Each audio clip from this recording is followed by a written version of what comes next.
So, we are live now. Hello everyone, this is Vinod Ankar and welcome back to my YouTube channel #CommerceWise. तो class 11th accountancy chapter कर रहे हैं 3। Chapter का नाम है अपना अकाउंटिंग प्रिंसिपल्स। अकाउंटिंग प्रिंसिपल होते क्या है 11th में पढ़ेंगे अच्छे से क्या होते हैं। जो 11th में नहीं पढ़ेगा उसको बीकॉम में फिर मिल जाएंगे।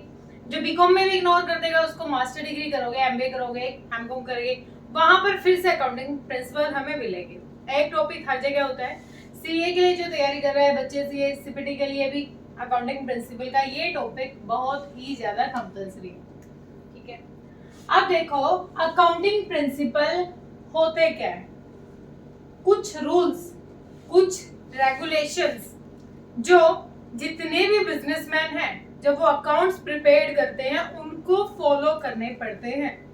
क्यों फॉलो करने पड़ते हैं ताकि जितने भी बिजनेसमैन हैं जो डिफरेंट बिजनेस हैं उन सब के जो अकाउंट्स हैं, जो फाइनेंशियल उनके अकाउंट्स हैं वो सेम हो, कंपेयर करने में हमें प्रॉब्लम ना हो। अगर एक बिजनेस है, लाइक मेरा बिजनेस है एक, ये बी है, ये दो अलग अलग बिजनेस है। ठीक है, मतलब अलग अलग मेरे नहीं, मतलब अलग अलग बिजनेस है। अब अगर इन दोनों बिजनेस के जो अकाउंट्स हैं वो सेम तरीके से तैयार किए गए होंगे तो इजीली हम कंपेयर कर सकते हैं। मैंने सिखाया था ना चैप्टर 1 में इंटरफॉर्म कराया था ना। तो इंटरफॉर्म जो होता है जब कंपैरिजन चलता है दो फर्म्स के बीच में, वो कंपेयर कैसे पॉसिबल है जब उनके अकाउंट सिमिलरली बिल्कुल सेम एक जैसे बने हो। मतलब चलो समझते हैं अकाउंटिंग स्टैंडर्ड्स, अकाउंटिंग प्रिंसिपल्स, इसी के बारे में हमारा चैप्टर नंबर 3 है। अभी डिस्कस करते हैं accounting principles. The set of rules, norms, set of rules, जहां पर कुछ रूल्स है हमारे पास, एक रूल्स का सेट है which defines the way accounts should be prepared to maintain uniformity are known as accounting principle। अभी मैंने क्या बताया, ऐसे रूल्स, ऐसे रेगुलेशन जो हर किसी बिजनेसमैन को अपने अकाउंट्स प्रिपेयर करते टाइम यूज करने हैं।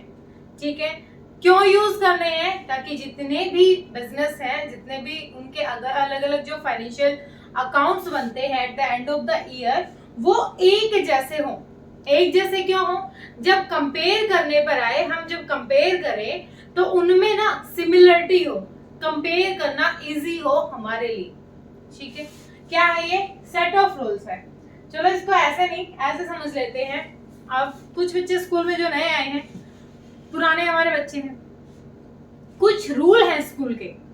एक डायरी मिलती है सबको, डायरी का फर्स्ट पेज फिल करना है, डेली होमवर्क नोट करना है, पेरेंट्स के साइन करवाने हैं। तो कुछ स्कूल के रूल्स हैं जो सबको फॉलो करने हैं।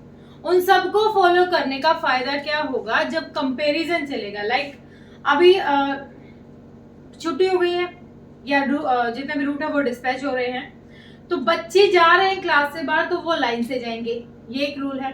लंच में बच्चा कोई कॉरिडोर में नहीं घूमेगा, ये अलग रूल है। मॉर्निंग के टाइम पर कोई भी बच्चा ऐसे इधर उधर नहीं जाएगा, डायरेक्ट अपनी क्लासेस में जाएगा, अपना जो होमवर्क पेंडिंग है वो करेगा, बस रीडिंग करेगा। ऐसे नहीं कि आया कोई इधर घूम रहा है, कोई इधर घूम रहा है। अगर कोई बच्चा कहीं जा रहा है किसी भी वैकेंट पीरियड में या फिर वैसे ही किसी काम से जा रहा है तो वो आउटपास के साथ जाएगा। तो ये क्या है? ये सेट ऑफ रूल्स हैं। हर स्कूल के अपने सेट ऑफ रूल्स बनाए जाते हैं ताकि, रूल्स क्यों बनाए जाते हैं? ताकि जो हमारा स्कूल है वो ग्रो करे। और इनकेस हम कंपेयर करके देखें, किसी दूसरे स्कूल के साथ कंपेयर करके देखें तो हमें पता भी चलेगा कि हमारा सेम होते हैं, हर स्कूल के सेम होंगे, जो बस डिपेंड करता है कि स्कूल का स्टैंडर्ड कैसा है। अगर आप किसी बेटर स्कूल का एग्जांपल लेके चलेंगे तो उसके रूल रेगुलेशन ज्यादा अच्छे होंगे। थोड़े से छोटे लेवल का स्कूल है, 8th स्टैंडर्ड तक का स्कूल है, हो सकता है उसके रूल रेगुलेशन कम, लेकिन रूल रेगुलेशन तो हर स्कूल में होते हैं और हर स्कूल अप्लाई करवाता है। तो सेम जितने भी बिजनेस होंगे जिनके जो अकाउंट्स तैयार किए जाएंगे बिजनेस के, वो अकाउंट्स किसको देखकर बनाएंगे, किन सेट्स, किन रूल्स के अकॉर्डिंग बनेंगे? वो बनेंगे हमारे अकाउंटिंग प्रिंसिपल के अकॉर्डिंग। ये रूल्स होते हैं सब पे अप्लाई, चाहे पूरे वर्ल्ड में कहीं पर भी अकाउंटिंग हो रही है, अकाउंटिंग प्रिंसिपल के रूल ही सब पे अप्लाई किए जाते हैं। क्यों किए जाते हैं? ताकि वो एक जैसे नेचर के अकाउंट बनाए। ऐसे नहीं है कि एक बिजनेसमैन जो अकाउंट्स बना रहा है, बैलेंस शीट बना रहा है, उसमें एसेट इधर रख दी, उसने लायबिलिटी की जगह लायबिलिटी की साइड एसेट रख दी, तो क्या हुआ? सेम नहीं हुए, वो पॉसिबिलिटी ही नहीं है। तो ये सब पे क्या है? ये सब पे अप्लाई कर, पूरे वर्ल्ड में, पूरे वर्ल्ड वाइड में ये अप्लाई किए जाते हैं। ठीक है, आ गया समझ में कि प्रिंसिपल्स क्या है, अकाउंटिंग प्रिंसिपल्स क्या है। अकाउंटिंग प्रिंसिपल्स वो तरीका है, वो रूल रेगुलेशन है जो हमें बताता है, जो बिजनेसमैन को बताता है कि किस तरीके से आपको अकाउंट्स प्रिपेयर करने हैं, और जो अकाउंट्स आप प्रिपेयर कर रहे हो वो दोनों मतलब किसी और बिजनेस के साथ कंपेयर करने में इजी रहे, इसीलिए पूरा वर्ल्ड वाइड उन्हीं को क्या कर रहा है? एक्सेप्ट कर रहा है। इसलिए एक वर्ड भी यूज किया जाता है, जनरली एक्सेप्टेड अकाउंटिंग प्रिंसिपल, जो जनरली एक्सेप्ट कर लिए गए हैं। क्या है?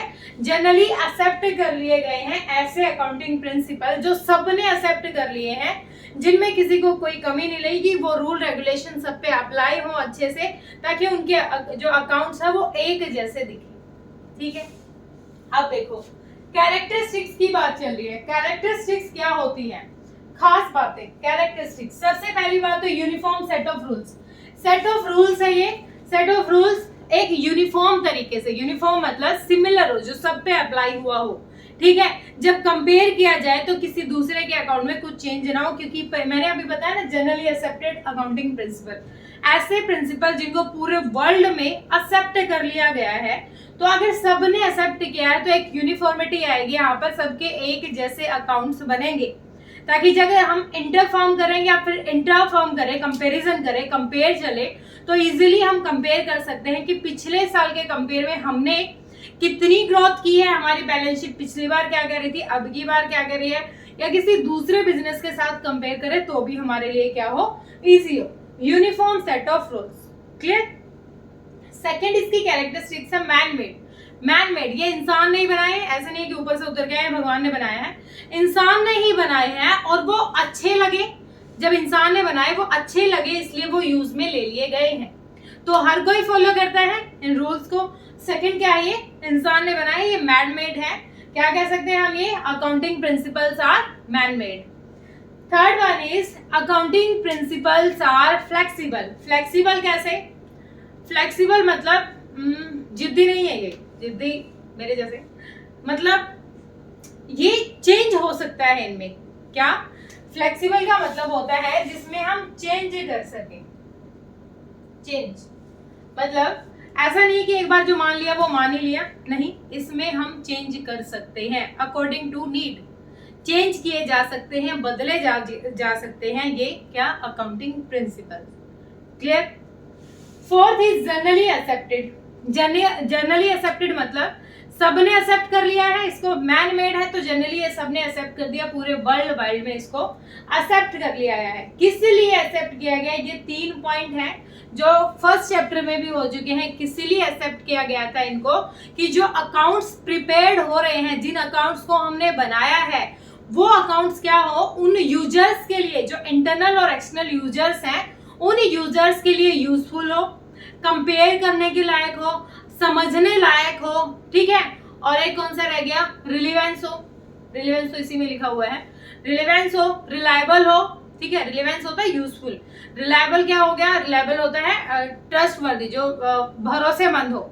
जो अकाउंटिंग इंफॉर्मेशन जब कोई दूसरा यूजर, इंटरनल है या एक्सटर्नल यूजर, जब उस इंफॉर्मेशन को हमारे सामने देखता है, मतलब खुद देखता है उसको, तो वो उसके लिए यूजफुल भी हो, वो फ्री फ्रॉम बायस हो, फ्री फ्रॉम एरर्स हो, कंपेयर करने लायक हो, अंडरस्टूड हो।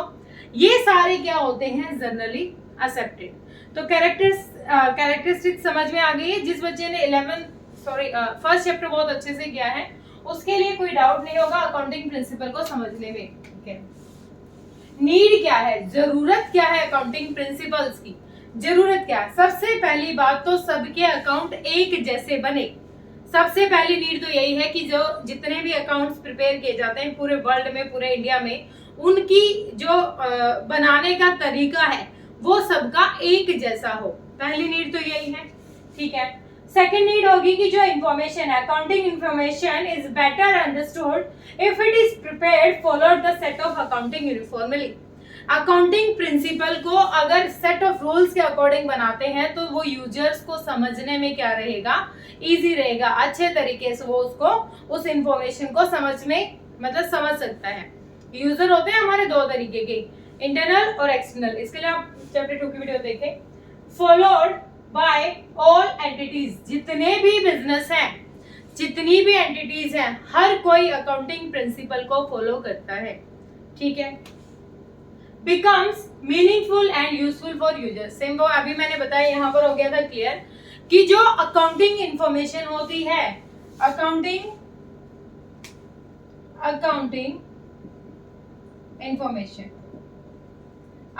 इंफॉर्मेशन क्या होगी, अकाउंटिंग इंफॉर्मेशन होती है जो हमारे अकाउंट्स होते हैं, फाइनल अकाउंट्स होते हैं, final accounts, PNL, balance sheet, ठीक है, ये होते हैं हमारे फाइनेंशियल अकाउंट्स, फाइनल अकाउंट्स।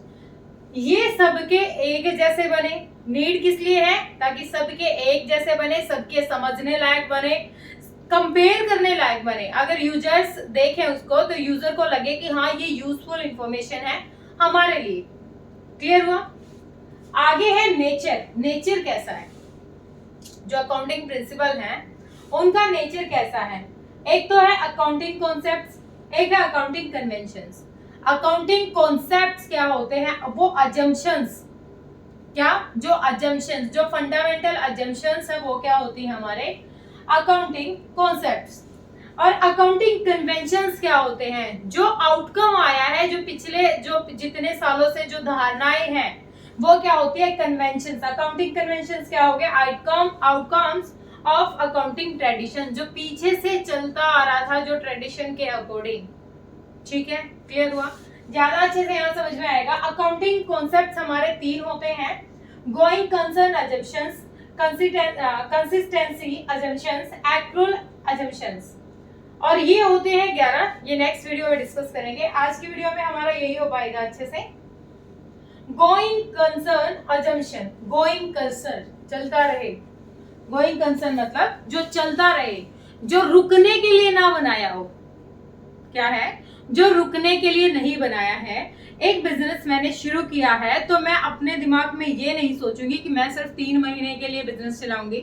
इनके स्कूल का एग्जांपल ले लेते हैं। स्कूल जब खोला जाता है तो ये इसलिए नहीं खोला जाता कि बस 1-2 साल चलाया और बंद कर देंगे। वो गोइंग कंसर्न कॉन्सेप्ट के अकॉर्डिंग चलेगा। गोइंग कंसर्न मतलब वो हम सोच के चलते हैं कि वो लॉन्ग पीरियड के लिए यूज किया जाए।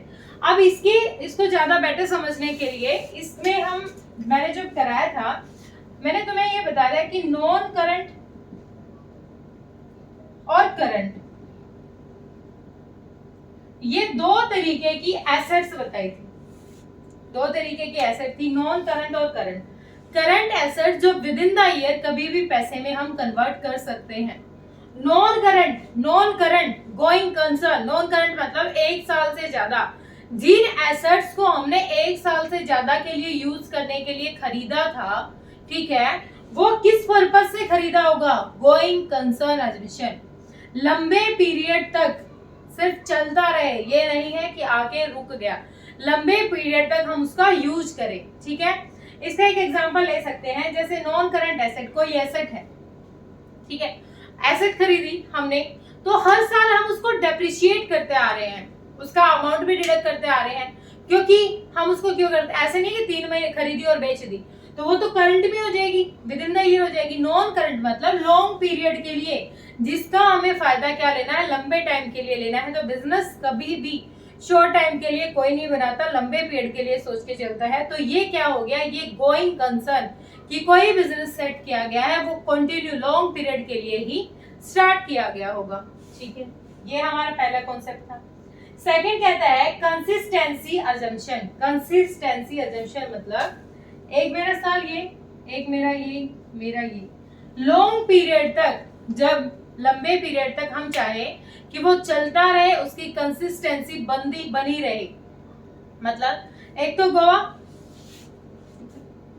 गोइंग कंसर्न चलता रहे, एक है कंसिस्टेंसी। कंसिस्टेंसी का मतलब यहाँ पर कह रहा है, जैसे मैंने अभी आपको बताया था कि कुछ एसेट्स का एग्जांपल ले लेते हैं जो रिड्यूस हो रही है। कंसिस्टेंसी मतलब उनमें कंटिन्यूटी बनी रहे, वो प्रोसेस होती रहे, हर साल हर टाइम पर जो अकाउंट्स हमें बनाने हैं वो कंटिन्यूटी रहे, उनमें बीच में कोई रुकावट ना आए, कि कहीं ऐसा टाइम ना हो कि जैसे डेप्रिशिएट किया था किसी एसेट को, तो एक साल तो उसको डेप्रिशिएट कर दिया 5%, अगले साल 15% और तीसरे साल भी उसको खत्म ही कर दिया। नहीं, कंसिस्टेंसी बनी रहे, एक रेगुलर जितना अमाउंट फिक्स किया गया है उस एसेट के लिए वो रेगुलर रहे।